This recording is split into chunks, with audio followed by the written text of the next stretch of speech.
کیونکہ تاجدار کائنات کے جو غلام ہیں وہ خود تو دکھ اٹھا لیتے ہیں مگر کسی کو دکھ نہیں دیتے. قرآن پاک میں اللہ نے حضور کے جو سچے غلام ہیں ان کی پہچان بیان کی ہے. فرمایا وَيُحْسِرُونَ عَلَىٰ أَنفُسِهِمْ وَلَوْ كَانَ بِهِمْ خَصَاصَةٌ، کہ خود جتنی مشقت میں پڑ جائیں، جتنی مشکل میں پڑ جائیں، جو میرے محبوب کے سچے غلام ہیں اور میرے کھرے بندے ہیں، وہ دوسروں کو اپنی جان پر ترجیح دیتے ہیں. خود دکھ اٹھاتے ہیں، دوسروں کے دکھ بانٹتے ہیں. خود دوسروں کا بوجھ اٹھاتے ہیں، دوسروں کو ہلکا کر دیتے ہیں، دوسروں میں خوشیاں بانٹتے ہیں. جو اللہ کے سچے بندے اور حضور کے سچے غلام، وہ دوسروں کو آنسو دیتے نہیں ہیں، ان کے آنسو صاف کرتے ہیں. انہیں غم دیتے نہیں ہیں، ان کا غم بانٹتے ہیں. اس لیے کہ وہ اس نبی کے امتی ہیں کہ جسے میں نے صرف رحمت بنا کے بھیجا ہے.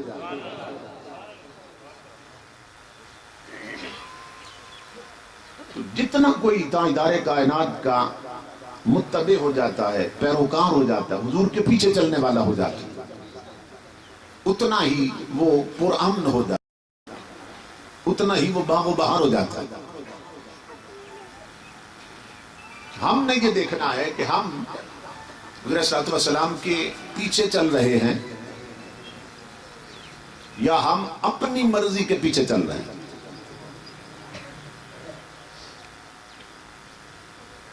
کیونکہ قرآن پاک میں اللہ نے بتایا کہ جنت جب ملے گی نا تو ان کو نہیں ملے گی جو اپنی طبیعت پہ چلتے رہے. یہ ذہن میں رکھیے، کیونکہ مرنا تو سب نے. جو اچھا ہے وہ بھی مرے گا، جو برا ہے وہ بھی مرے گا. لیکن ظاہر ہے اچھے کا ٹھکانہ اچھا ہوگا، برے کا ٹھکانہ برا ہوگا. مرنا تو سب نے. امام الانبیاء کے غلام ہیں، جو تاجدار کائنات کے غلام ہیں، ان کا کردار کیسا ہوتا ہے؟ تو اللہ نے قرآن میں بتایا کہ جو محبوب کے پیچھے چلتے ہیں نا، شریعت پہ چلتے ہیں، میں نے جنت ان کے لیے بنائی. ان کے لیے نہیں بنائی جو اپنی طبیعت پہ چلتے ہیں.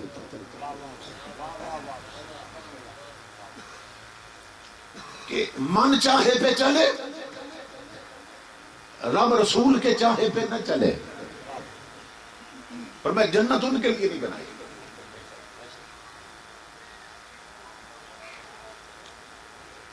یہ فرق آپ نے نا ذہن میں رکھنا. قرآن پاک نے تو مومن اور کافر میں یہ فرق بیان کیا ہے. فرمایا افرأیت من اتخذ الہہ ہوا. اللہ فرما رہا ہے محبوب کیا تو نے اس بدبخت کو دیکھا کہ جس نے اپنی طبیعت کو ہی اپنا خدا بنایا ہوا.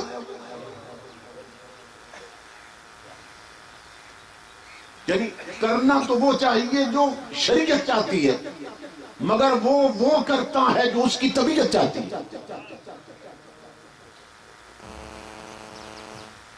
تو من چاہے پہ چلتا ہے، رب اور رسول کے چاہے پہ نہیں چلتا. ایک فقیر سے کسی نے پوچھا تھا کہ مومن میں اور کافر میں فرق کیا ہوتا ہے. فقیروں کی باتیں جو ہوتی ہیں وہ بڑی جڑ کی باتیں ہوتی ہیں، بڑی نیند کی باتیں ہوتی ہیں. بھئی مومن میں اور کافر میں فرق کیا ہے؟ اس نے نا 2 لفظوں میں فرق بتا دیا. فقیر نے کہا کافر وہ ہے جو اپنی مرضی کا مالک ہوتا ہے.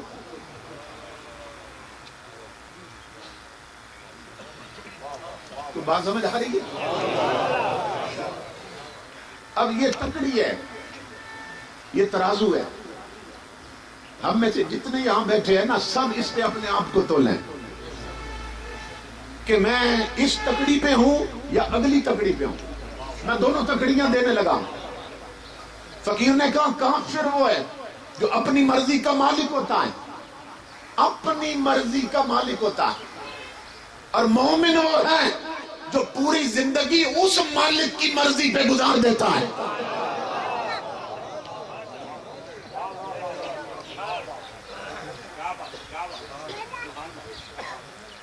اب ایمان سے بتائیں کہ ہم اپنی مرضی کے مالک ہیں یا اس مالک کی مرضی پہ چل رہے ہیں.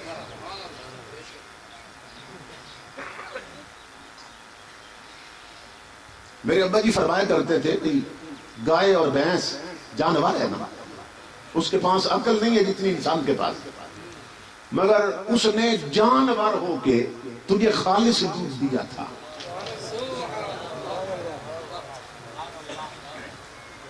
مگر وہ دودھ بیچنے والے تو نے انسان ہو کے اسے ناقص کر دی.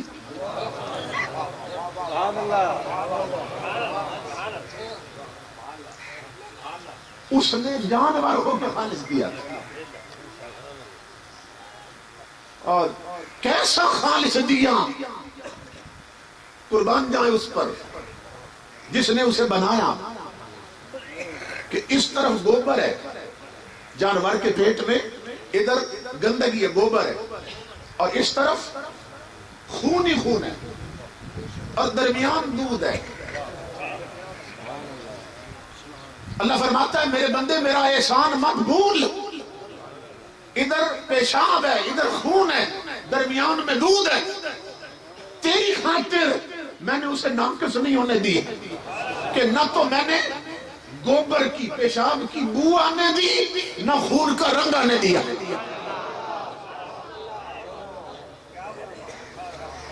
تو تیرے لیے اتنا خالص نکالا ہے. اللہ فرماتا ہے جب میں تجھے اتنی خالص چیزیں دیتا ہوں تو مجھے ناقص سجدے کیوں دیتا ہے؟ مجھے بھی تو خالص کیا چاہیے، مجھے بھی تیرے سجدے خالص چاہیے، مجھے بھی تیری بندگی خالص چاہیے. اور مولا کتنی خالص چاہیے یہ سنو. حضرت سلطان العارفین سلطان بغل فرماتے ہیں اللہ کی کتنی بندگی خالص ہونی چاہیے. آپ فرماتے ہیں کچھ لوگ ہیں جو اللہ کی بندگی کرتے ہیں کیوں؟ تاکہ جنت مل جائے اور دوزخ سے بچ جائے. کچھ کی طلب جنت، اور کچھ اس لیے اللہ کی بندگی کرتے ہیں کہ دنیا میں واہ واہ ہو جائے کہ بڑا نیک آدمی ہے، لوگ تعریف کریں. امام الانبیاء کے غلام حضرت سلطان بخو کیا فرماتے ہیں؟ بڑے غور سے سننا. آپ فرماتے ہیں طالب الدنیا مؤنث، طالب الدنیا مؤنث وطالب العقبہ مخنث وطالب المولا مذکر. آپ فرماتے ہیں جو سجدوں کے ذریعے، جو رب کی بندگی کے ذریعے دنیا چاہتا ہے وہ مرد نہیں وہ عورت ہے، وہ مرد نہیں ہے جو سجدوں کے عوض میں دنیا میں واہ واہ چاہتا ہے. الیکشن آتے ہیں نا تو جو الیکشن لڑتے ہیں سارے جنازوں میں بھی پہنچے ہوتے ہیں، جمعے کی نمازوں میں بھی پہنچے ہوتے ہیں. میرے ابا جی فرماتے ہیں بھی میں نے ایک بندے کو دیکھا بھئی مسجد میں آیا نا تو اس نے ہاتھ یہاں باندھے ہوئے تھے، تو میں سمجھ گیا بھئی کس مسلک کا ہے. تو میں سمجھ گیا بھئی کس مسلک. آپ جانتے ہیں نا کچھ یہاں باندھتے ہیں کیونکہ نماز انہوں نے بیبے سے سیکھی ہے. تو بیبے کو دیکھا یہاں باندھتی ہے، وہ بھی یہاں باندھتے ہیں. سمجھ رہے ہیں؟ تو امام الانبیاء کے غلام آپ فرماتے ہیں میں نے ایک کو دیکھا اس نے ہاتھ یہاں باندھے ہوئے تھے، میں سمجھ گیا اہل سنت. وہ دوسرا غیر مقلد ایک آیا ہاتھ چھوڑے ہوئے تھے، میں سمجھ گیا یہ بھی کون ہے. کہتے ہیں ایک آیا چوتھا اس نے ایک چھوڑا ہوا تھا ایک باندھا ہوا. اور میں نے کہا تو کس نسل سے ہے؟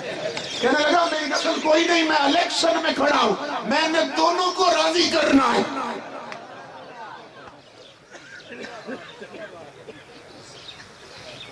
تو کچھ کے سجدے ہوتے ہیں دنیا کے لیے، ووٹوں کے لیے، شہرت کے لیے، بندوں کی واہ واہ کے لیے۔ سلطان باؤ فرماتے ہیں جو دنیا کے لیے سجدے کرے مرد نہیں عورت ہے، اور جو جنت کے لالچ میں سجدے کرے فرماتے ہیں وہ مرد وہ بھی نہیں، وہ خسرا ہے، ہیجڑا ہے۔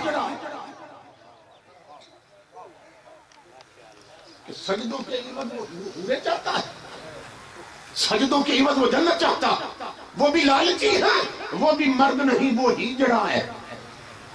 جو سجدوں کے عوض دنیا کٹا لے وہ عورت ہے، جو سجدوں کے عوض جنت چاہتا ہے فرمایا وہ ہیجڑا ہے۔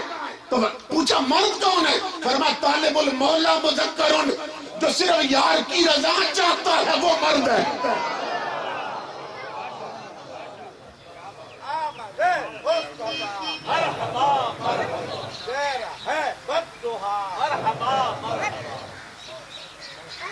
وہ مرد۔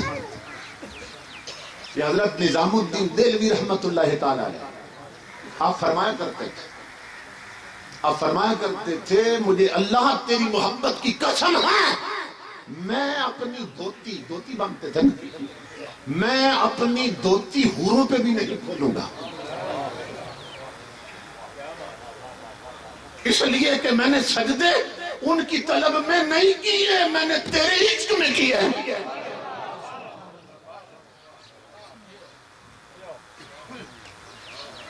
جنت کی طلب میں نے نہیں کی، میں نے صرف تجھے چاہا۔ بڑی باریک بات ہے اور بہت خوبصورت بات ہے، میں کیے بغیر آگے بھی بڑھنا چاہتا ہوں۔ توجہ سے سننا، ایک ولی کہتے ہیں، بزرگ فرماتے ہیں دنیا ایک بہت ہی خوبصورت عورت کی شکل میں میرے سامنے آئی، ایک کماری لڑکی کی شکل میں نا میرے سامنے آئی، تو میں نے اس سے پوچھا تو کون ہے؟ کہنے لگی میں دنیا ہوں۔ میں نے کہا تو ابھی تک کماری پھر رہی ہے؟ غور سے سننا۔ میں نے کہا تو کون ہے؟ کہنے لگی دنیا ہوں۔ میں نے کہا ابھی تک تو کماری پھر رہی ہے؟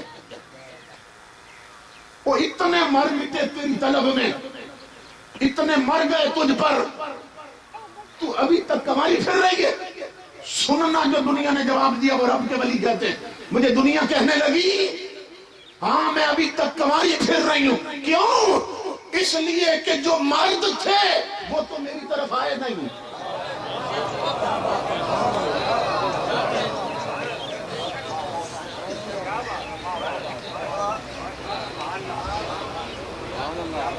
سمجھ آئی آپ کو؟ کہا جو مرد تھے وہ تو آئے نہیں میری طرف، تو اسی لیے کماری پھر رہی۔ تو تاجدار کائنات کے غلاموں، مردانگی کچھ اور شے ہے، سمجھ رہے؟ تو تاجدار کائنات کی محبت، تاجدار کائنات کی اتباع، یہ دونوں لازم و ملزوم ہیں۔ تو فقیر نے کہا کافر وہ ہے جو اپنی مرضی کا مالک ہوتا ہے، اور مومن وہ ہے جو پوری زندگی اس مالک کی مرضی پہ گزار دیتا۔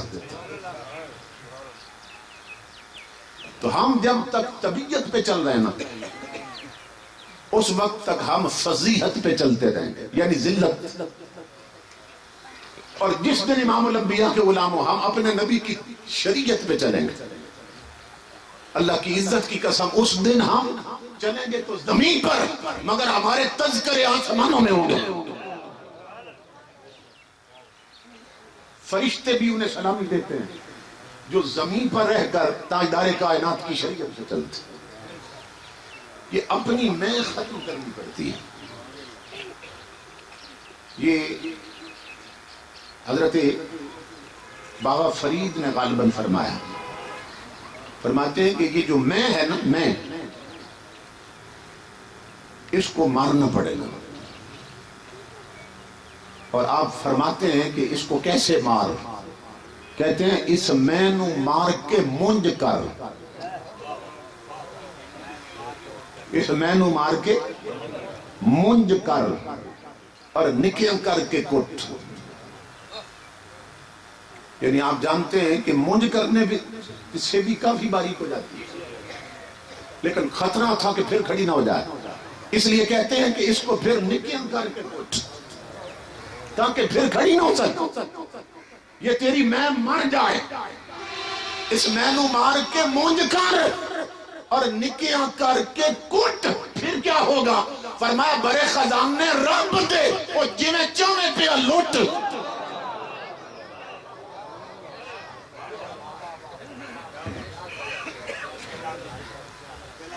بڑے خزان نے رب دے وہ جویں چویں پہ لٹ، مگر شرط یہ ہے اس مینو مار کے مونج کر. یہ میرے محترم بھائی وہ ذکر کر رہے تھے نا پیر سیال کی تصویر کا، ان کی ایک آنکھ جو ہے نا آپ دیکھیں تو ایک آنکھ تھوڑی سی چھوٹی نظر آتی ہے، ایک بڑی نظر آتی ہے. وہ ان کا بڑا حسن تصور تھا، خوبصورت بات کی بات. تو معلوم کے راز کیا ہے؟ وہ انہوں نے بات کی تو مجھے بات یاد آ گئی، میں نے کہا چلو میں آپ کو سنا دوں. یہ جو حضرت غریب نواز ہے نا، حضرت معین الدین چشتی اجمیری رحمت اللہ تعالیٰ نے، یہ اپنے شیخ کے ساتھ کئی سال نوکر بن کے پھرتے رہے.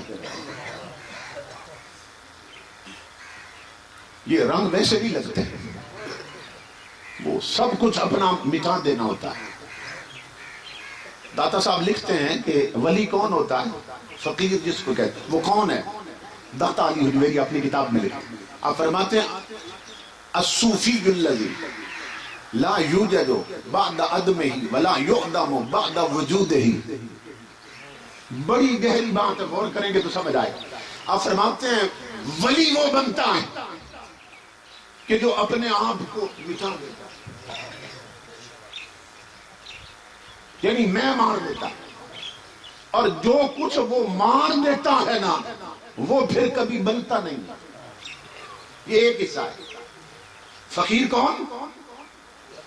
اپنی میں کو مار دیتا ہے، اپنے آپ کو ختم کر دیتا. موتو قبل ان تموتو، مرنے سے پہلے مر جاتا.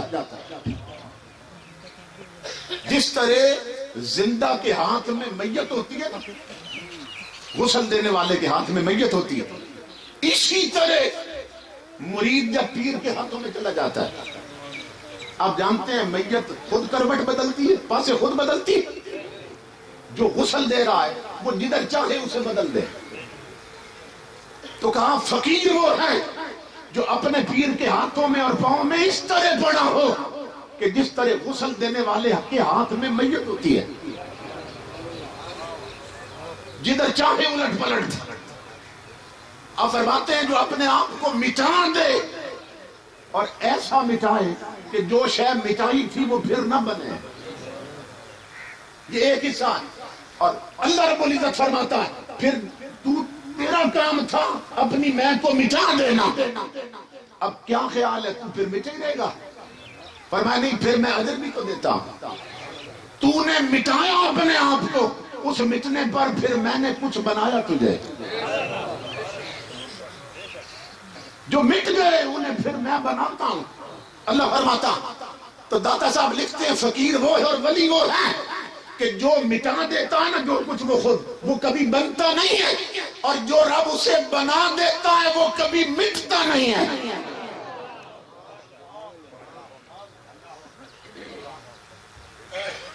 کچھ میرا خیال ہے کوئی اہل دل بیٹھے ہوئے محفل میں، یہ اتنی باریک باتیں یہاں کرنے کی نہیں تھی، لیکن میں کرتا جا رہا ہوں.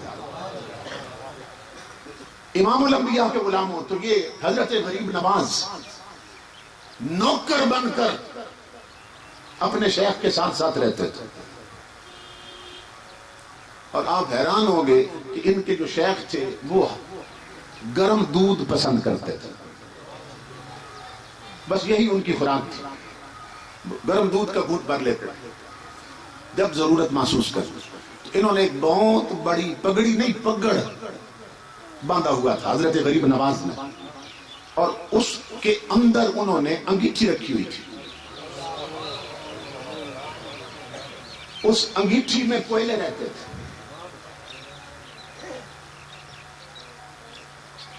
اور ان کوئلوں پر ہر وقت وہ برتن رہتا تھا جس میں پیر کے لیے دودھ رہتا تھا، کیونکہ پیر کو گرم دودھ پسند تھا. تو غریب نواز کے سر پر وہ برتن رہتا تھا انگیٹھی سمیت.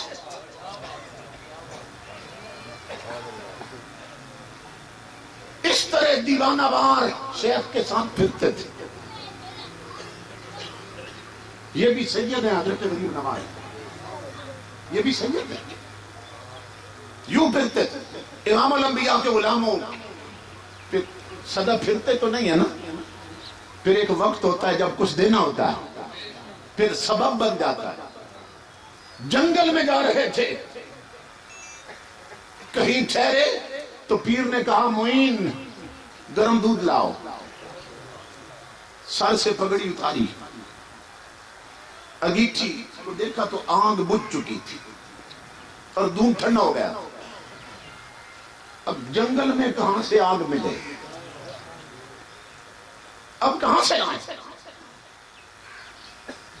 دوڑے چاروں طرف کہ کوئی جھگی نظر آ جائے، کوئی مکان، کوئی آبادی، وہاں سے آگ مل جائے تاکہ اپنے شیخ کو گرم دودھ پیش کرو. پورے جنگل میں سوائے ایک جھگی کے اور کچھ نہیں تھا. ایک جگہ گئے نا تو وہاں ایک بوڑھی عورت بیٹھی تھی جھگی میں، اور چولہے میں آگ کا دھواں نکل رہا تھا. جا کے کہنے لگے اماں مجھے تھوڑی سی آگ چاہیے.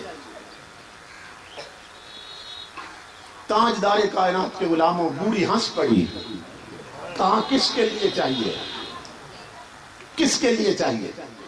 کہنے لگے اپنے پیر کے لیے. اس نے کہا پیر کے لیے؟ تو کیا لگتا ہو؟ کہا مرید ہوں.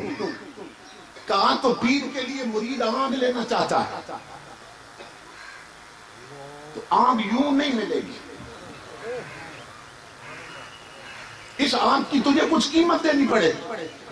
سید ہے، جوان ہے، چہرے پر نور کی بارش ہو رہی ہے، نبی کا خون ہے. بوڑھی کہنے لگی نام کیا؟ کہا معین. کہا معین آگ یوں نہیں ملتی. تو کہا پھر کیسے اماں آگ ملتی؟ میں تو مسافر ہوں، میرے پاس تو کچھ نہیں ہے، میں تو نوکر ہوں، حضرت کی خدمت میں رہتا ہوں. کہا تیرے پاس ہے، قیمت دے سکتا ہے. کہا اماں کیا قیمت ہے؟ کہا معین اگر آنکھ چاہیے ایک آنکھ نکال کے مجھے دینی ہوگی، تب ایک کوئلہ ملے گا.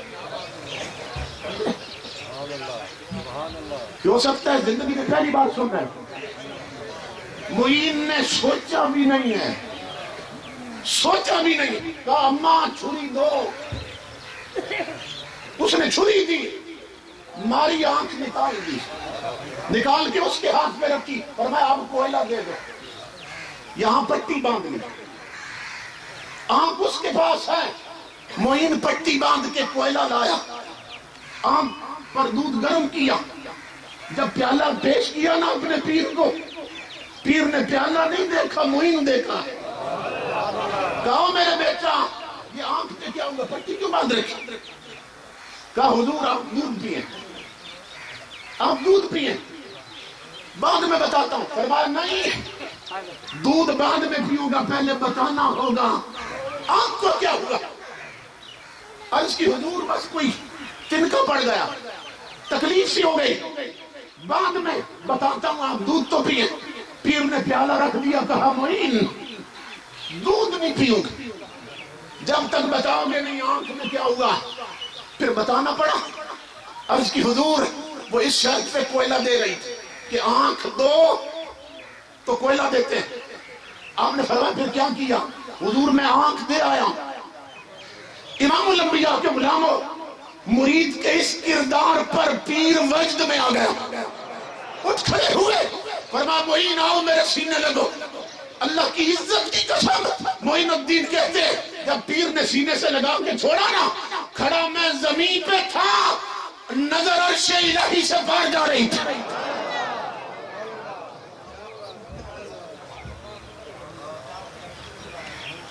یہ جو آنکھ نکالی تھی نا حضرت نے وہ آنکھ بنا دی تھی، وہ آنکھ بنا دی تھی، عطا کر دی تھی، مگر تاجدار کائنات کے غلاموں وہ آنکھ کیونکہ زخمی تھی وہ چھوٹی رہ گئی، وہ چھوٹی رہ گئی اور دوسری موٹی رہ گئی۔ مگر حضرت فرماتے ہیں اللہ کی عزت کی قسم وہ جو پہلی آنکھ تھی وہ صرف روشنی میں دیکھتی تھی، جو یار نے دی تھی وہ اندھیرے میں بھی دیکھتی تھی۔ جو پہلی آنکھ تھی اسے صرف خالق مخلوق نظر آتی تھی، جو پیر نے دی تھی اس سے خالق بھی نظر آتا تھا۔ نعرہ تکبیر، نعرہ رسالت، نعرہ تحقیق، نعرہ حیدری۔ سمجھے؟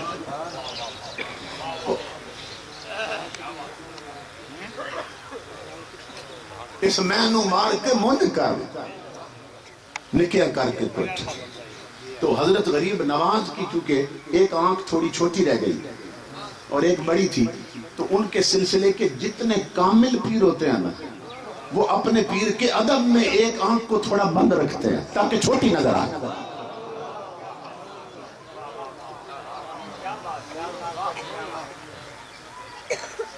ان کی آنکھ چھوٹی نہ بھی ہو تو وہ کسی کی ادا کو ادا کرتے ہیں۔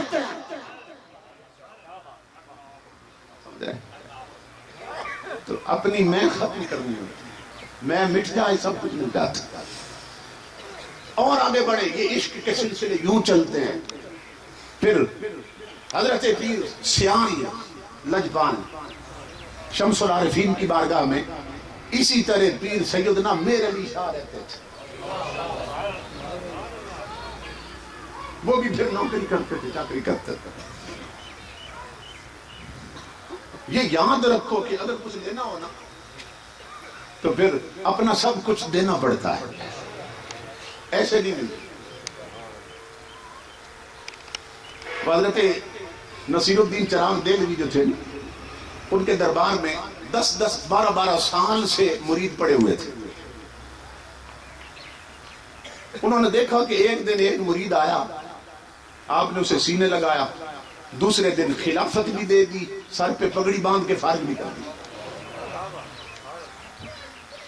وہ جو 10 سال سے پڑے تھے نا وہ سارے احتجاج کرنے لگے، انہوں نے شور مچا دیا، انہوں نے کہا یہ بڑی زیادتی، ہم 10 سال سے یہاں رگڑے کھا رہے ہیں، وہ بندہ کل آیا آج خلافت لے کے بھی چلا گیا۔ حضرت یہ کیا طریقہ ہے؟ حضرت شاہ نصیر کو آپ کو جلال آ گیا، فرمایا نادانو، اور وہ اپنا تیل اور بتی ٹھیک کر کے لایا تھا، تیل بھی پورا تھا، بتی بھی ٹھیک کر کے لایا، میں نے تو صرف عشق الہی کی آگ لگائی ہے، اب تمہیں 10 سال ہو گئے تمہارا تیل ہی پورا نہیں ہو رہا، بتی ٹھیک نہیں ہو رہی۔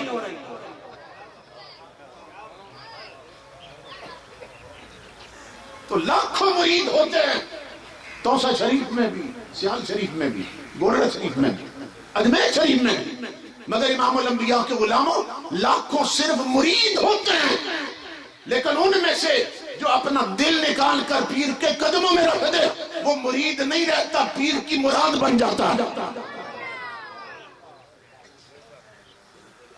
وہ مراد بن جاتا ہے، جو اپنا آپ بٹھا دیتا ہے۔ تو پیر سیدنا میر علی شاہ ساتھ رہتے تھے، ہیں سید ہیں، یہ سیال ہے وہ سید ہے، مگر ساتھ غلام بن کے پھرتے ہیں۔ صبح سویرے تہجد کے لیے حضرت شمس العارفین اٹھتے نا، تو ان سے پہلے حضرت پیر سیدنا میر علی شاہ اٹھ جاتے تھے۔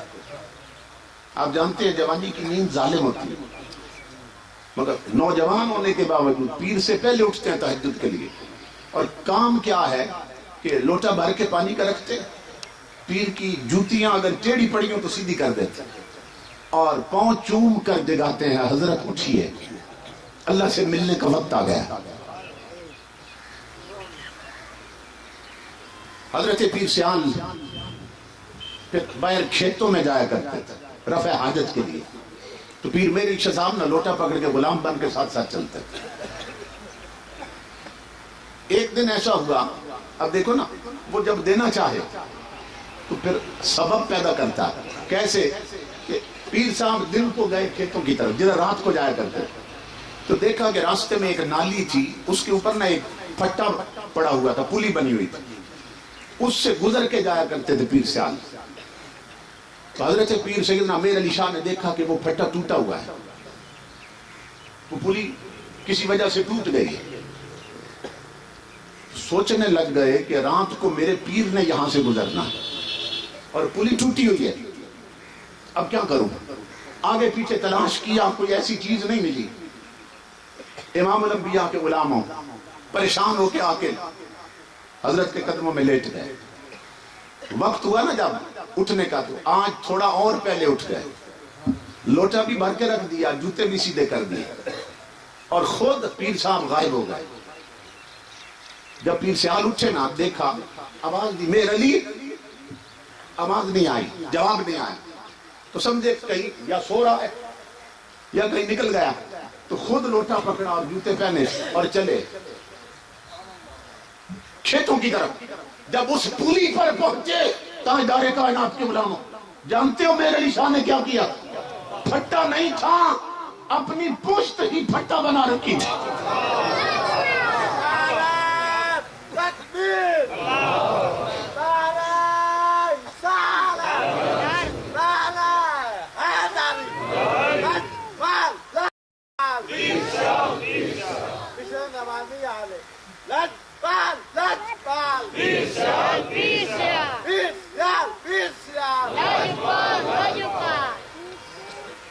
نالی میں سید لیٹا ہے, پشت ہی پولی بنا لی ہے, پشت کو ہی پھٹا بنایا.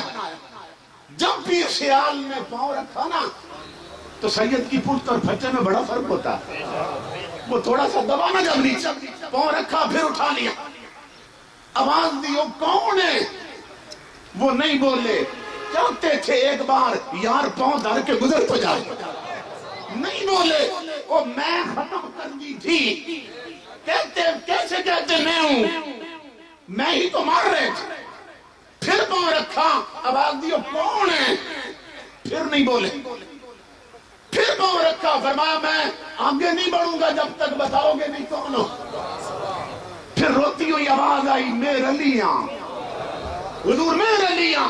پیر نے لوٹا رکھ دیا, فرمایا میر علی اٹھو, میرے سینے لگ جاؤ. میرے علی شاہ کہتے ہیں اللہ کی عزت کی قسم, جب سینے لگا کے چھوڑا نا, تو وہ پردے جو کبھی مسلح پہ بھی نہیں اٹھے تھے, وہ سینے سے لگنے سے ہٹ گئے تھے. پیر نے کہا میرے علی مبارک ہو, تیرے وہ بھی سجدے قبول ہے جو قضا ہوئے تھے نماز میں.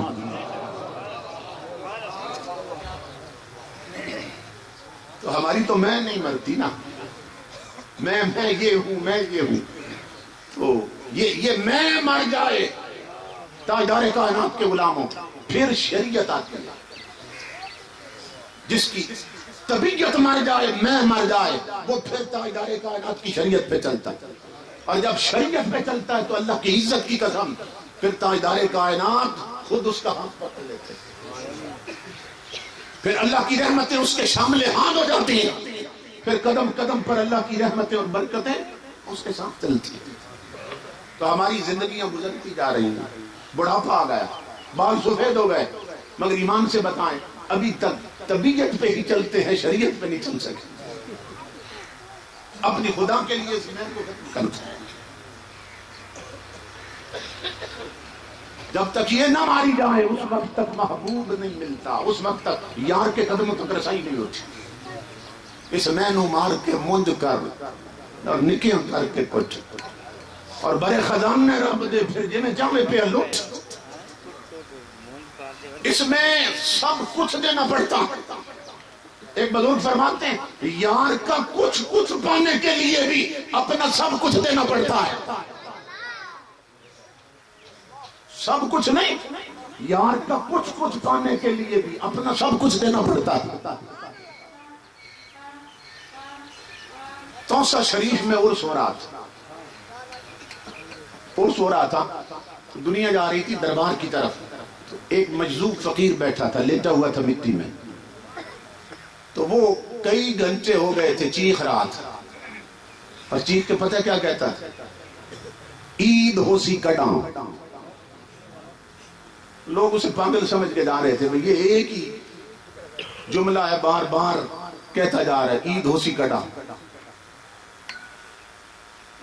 کوئی اس کا نا واقف حال آ گیا، کوئی محرم راز آ گیا، وہ بھی آ کے اس کے ساتھ آ بیٹھا. وہ کیا کہہ رہا تھا؟ عید ہو سی کڈاں. اس نے نا اس کا ہاتھ پکڑا، آنکھوں میں آنکھیں ڈالی اس دوسرے فقیر. اس نے جھٹکا دے کے کہا، اس نے کہا او نادان، او عید ہو سی اڑا یار مل سی جڑا.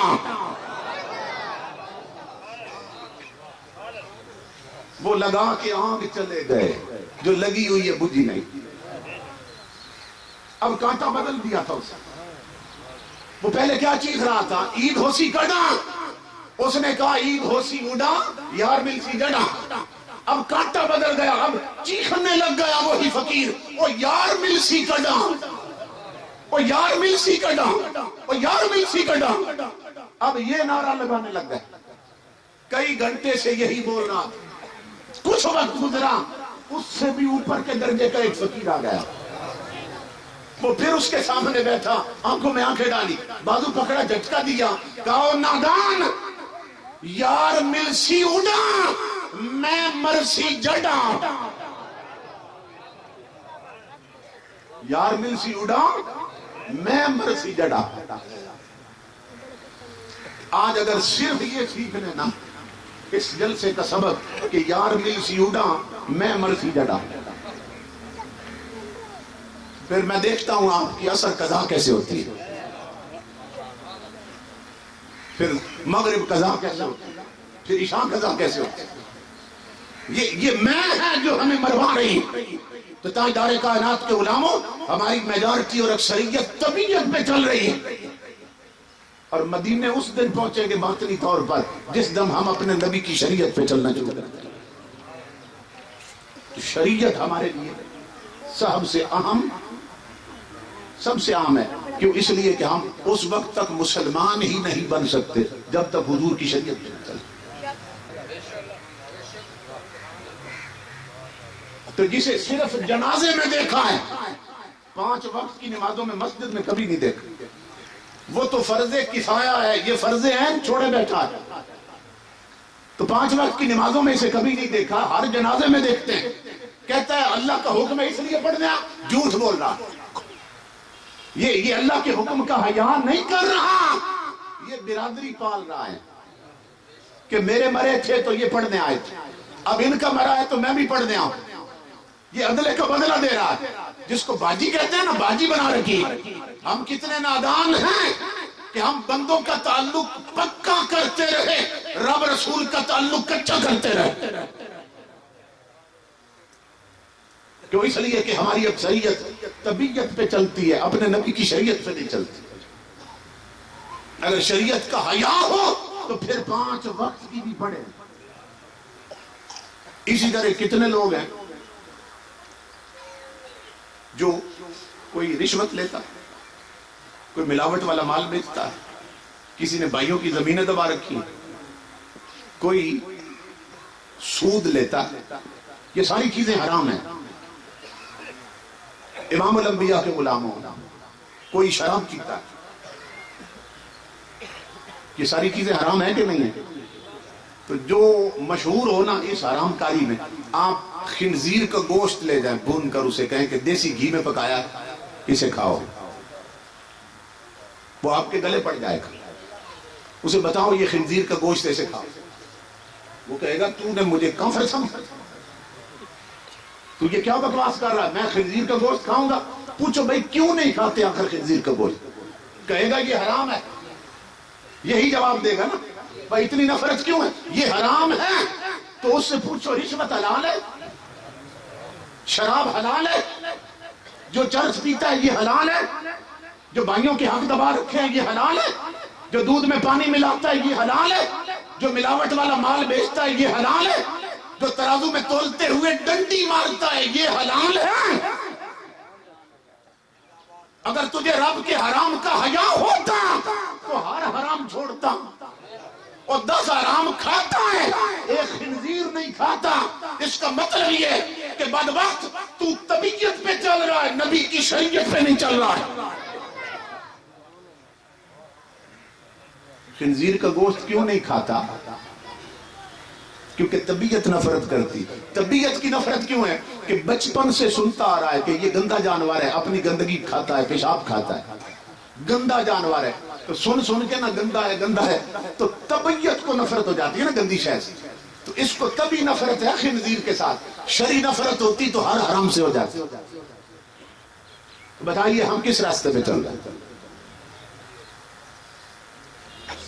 طبیعت پہ چل رہے ہیں، کیونکہ اس دور میں ہم نے حلال اور حرام کی تمیز ختم کر رکھی، اللہ کی طرف جانے کے سارے دروازے بند کر دیے۔ آخر مرنا بھی تو ہے نا، اس کی چوکھٹ پہ جانا ہے کہ نہیں جانا، اور سب نے اکیلے ہو کے جانا۔ سارے اپنے بھی بیگانے اٹھا کے ویرانے میں پھینک آئیں گے قبر میں، اور مٹی میں دبا آئیں گے کہ پلٹ کے آ نہ جائے کہیں اٹھ کے نہ، سارے وہی چھوڑائیں گے۔ تو ہمارا حال کیا ہے؟ کوئی ایک شے رکھیں خدا کے لیے، اللہ کو راضی کرنے کا ایک بہانہ بن جائے۔ حضرت ذوالنون مصری ایک ولی گزرے ہیں، بڑی عجیب بات ہے، غور سے سننا۔ وہ ایک قافلے میں جا رہے تھے، تو قافلہ جنگل سے گزرا نا، تو قافلے پر ڈاکوؤں نے حملہ کر دیا، تو قافلوں والوں کا سارا سامان انہوں نے لوٹ لیا۔ تو جب انہوں نے سامان کھولا نا، تو ایک بندے کے سوٹ کیس سے یا اس کے بیگ سے شکر نکلی اور بادام نکلے۔ تو جتنے ڈاکو تھے وہ سب مٹھیاں بھر بھر کے نا شکر اور بادام وہ کھانے لگ گئے۔ حضرت ذوالنون مصری یہ اللہ کے ولی ہیں، یہ بھی اس قافلے میں تھے۔ آپ فرماتے ہیں میں دیکھ رہا تھا کہ جو ان کا سردار تھا نا ڈاکوؤں کا، وہ کوئی شے نہیں کھا رہا تھا، تو میں اس کے قریب چلا گیا۔ میں نے کہا یہ سارے شکر اور بادام کھا رہے ہیں، تو کیوں نہیں کھاتا؟ تو کہتے ہیں ڈاکوؤں کا سردار مجھے کہنے لگا میں نہیں کھا سکتا، اس لیے کہ میں نے روزہ رکھا ہوا ہے۔ سننا غور سے، اس نے کہا میں نے روزہ رکھا ہوا ہے۔ حضرت ذوالنون کہتے ہیں میں نے کہا بڑا عجیب آدمی ہے، مرواتا ڈاکے ہے اور رکھتا تو روزے، اور ڈاکوؤں کے روزہ کیوں رکھا ہوا؟ تو کہتے ہیں وہ مجھے کہنے لگا، جب اس نے بات کی تو ان کی چیخ نکل گئی تھی۔ کہتے ہیں وہ ڈاکو مجھے کہنے لگا تو کیا چاہتا ہے کہ اس کی طرف جانے کے سارے دروازے بند کر دوں؟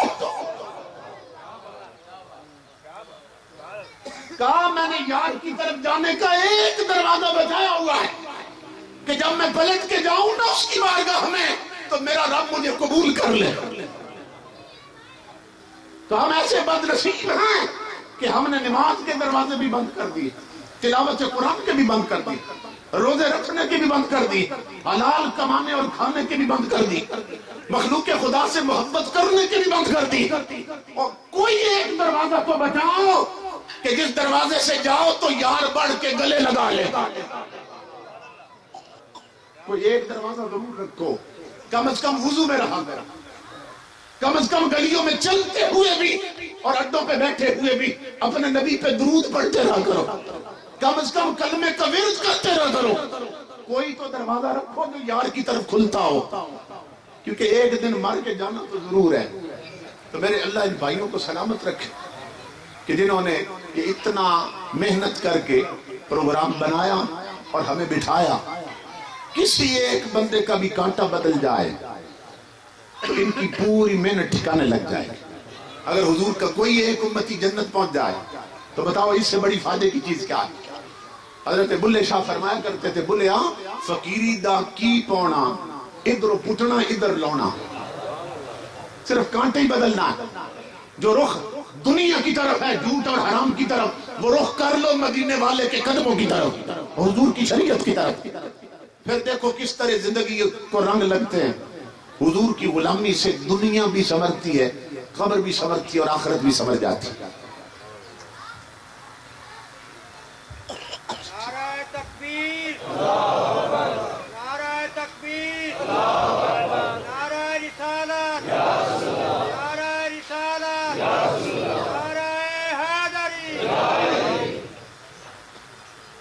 اس لیے کہ ہماری آخری منزل وہی ہے، آخری ٹھکانہ وہی ہے۔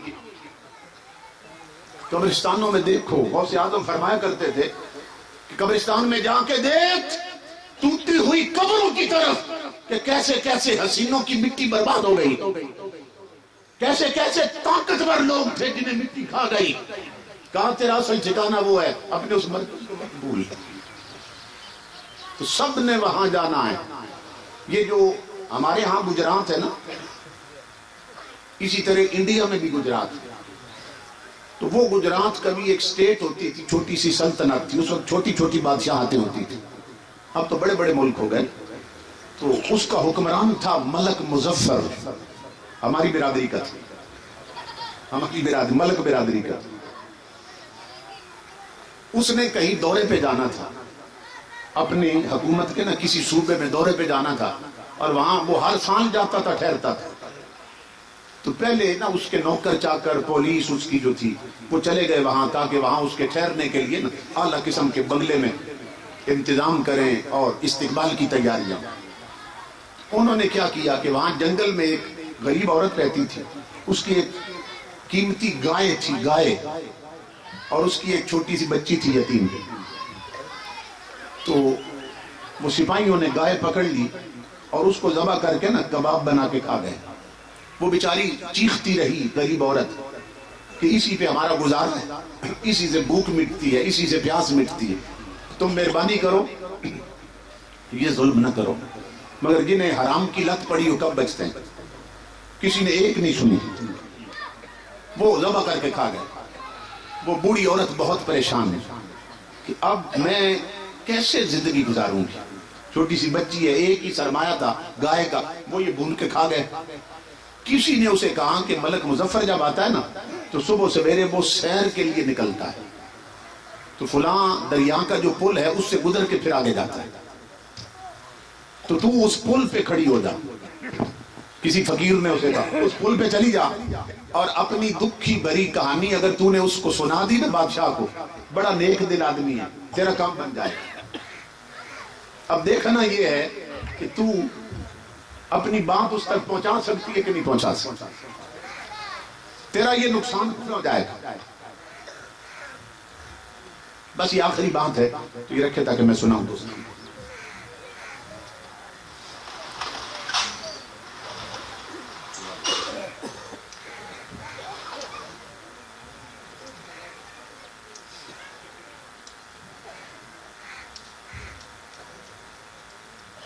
ایک مسئلہ پوچھا گیا، میں آخر میں بتا دوں۔ اس نے کہا یہ ٹھیک ہے، وہ اس پل پہ جا کے غریب عورت بیٹھ گئی، صبح کا وقت ہے، ملک مظفر گھوڑے پہ بیٹھ کر نا ادھر غلام ہے سارے جا رہے، اس پل سے گزر کے جاتا تھا سیر کرنے کے لیے۔ جب اس پل پہ پہنچا تو اس غریب عورت نے نا فوراً آگے بڑھ کے اس کے گھوڑے کی لگام پکڑ لی۔ ملک مظفر کہنے لگا ماں خیریت تو ہے، میرے گھوڑے کو کیوں روکا ہے؟ سننا اس بوڑھی نے جو بات کی۔ وہ بوڑھی کہنے لگی ملک مظفر نہ وقت زیادہ تیرے پاس ہے نہ میرے پاس، مجھے صرف اتنی بات کا جواب دے، تیرے ظالم سپاہی میری گائے بھون کے کھا گئے، میری گائے کا حساب اس پل پہ دے گا یا اس پل پہ دے گا؟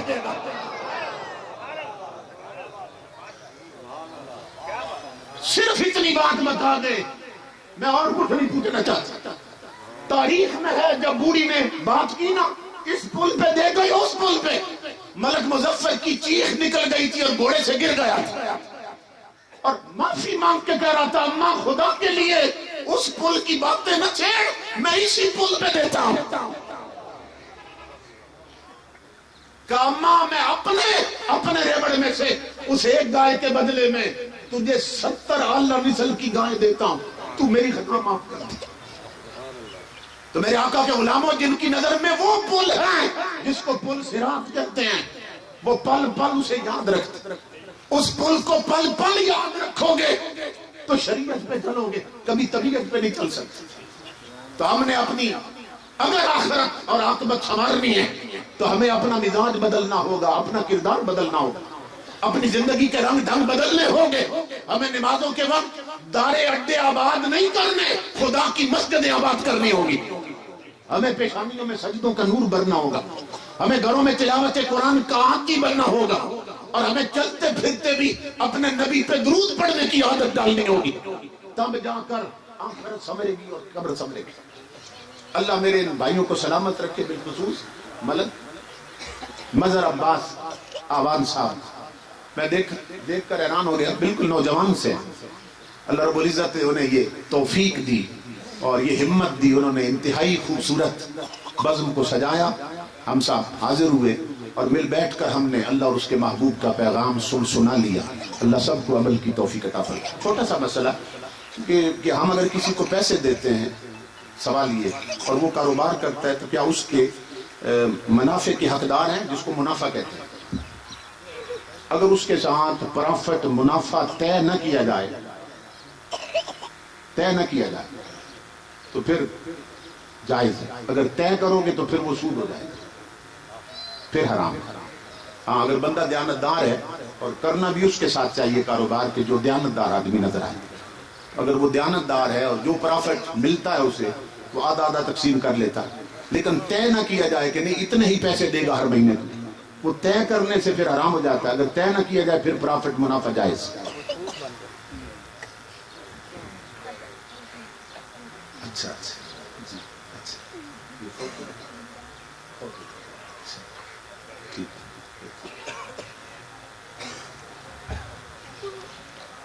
ایسا کریں نا، ایک دفعہ درود پاک، ایک دفعہ الحمد شریف، 3 دفعہ کل شریف پڑھیں تاکہ سارے سے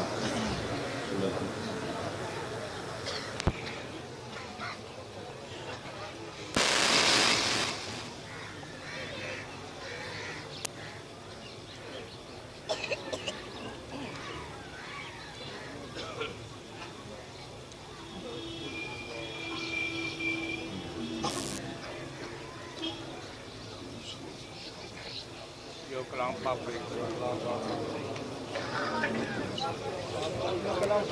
یا ارحم الراحمین. یہ جو کلام پاک پڑھا گیا اس کا ثواب آج کی اس پوری محفل میں اول سے آخر تک جو تلاوت قرآن حکیم ہوئی، جو ثناخوانی ہوئی، جو خطاب ہوا، جتنے بھی نیک اعمال سر انجام دیے گئے، سب کا ثواب میرے اللہ حضور صلی اللہ علیہ وسلم کی بارگاہ میں پیش کرتے ہیں، قبول فرما.